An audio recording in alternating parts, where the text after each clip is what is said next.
আমরা কুমিল্লাকে এনসিপির ক্যান্টনমেন্ট বানাইতে চাই। কুমিল্লা হবে এনসিপির ক্যান্টনমেন্ট। আমরা সরকারকে আহ্বান জানাবো, মাইলস্টোনে যে ঘটনাটি ঘটেছে, যে দুর্ঘটনাটি ঘটেছে, সেটি নিরপেক্ষ তদন্ত হতে হবে।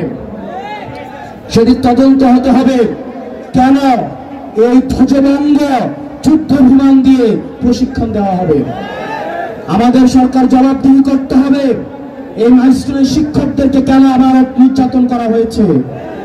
লাশের সংখ্যা নিয়ে যে বিভ্রান্তি তৈরি হয়েছে সেটিকে স্পষ্ট করতে হবে। যারা নিহত হয়েছে তাদের আত্মার মাগফিরাত কামনা করছি, যারা আহত হয়েছে তাদের সুচিকিৎসা আপনাদের নিশ্চিত করতে হবে। প্রিয় কুমিল্লাবাসী, আপনাদের সাথে আবার দেখা হবে। আপনারা জানেন, সত্য বলতে এবং সাহস দেখাতে কুমিল্লার ছেলেরা কখনো পিছায় থাকে না। RICL TMX, যুগের পর যুগ স্থাপনা থাকে মজবুত। প্রধানমন্ত্রী হোক, রাষ্ট্রপ্রধান হোক, বাহিনী প্রধান হোক, সত্য এবং মিথ্যার মধ্যে কোনো কুমিল্লার ছেলেরা কোনো পার্থক্য ভুলে যায় না। আমরা বিশ্বাস করি সত্য এবং মিথ্যার মধ্যে কোনো ভেদ রাখার যে সুস্পষ্ট যে ব্যবধান, সেটা আমাদের অবশ্যই মাথায় রাখতে হবে।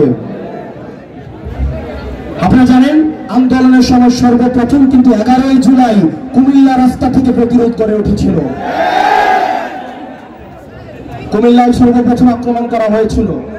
হাসিনার সবচেয়ে দুশ্চিন্তার বিষয় ছিল কুমিল্লা। হাসিনার নির্ঘুমের কারণ ছিল কুমিল্লা। অথচ ফেরাউন পয়দা হয়েছে ঢাকায়, মুসা পয়দা হয়েছে কুমিল্লায়, হাসিনা বানিয়েছেন ঢাকাতে।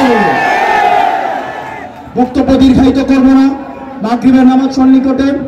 আপনারা সবাই ভালো থাকবেন।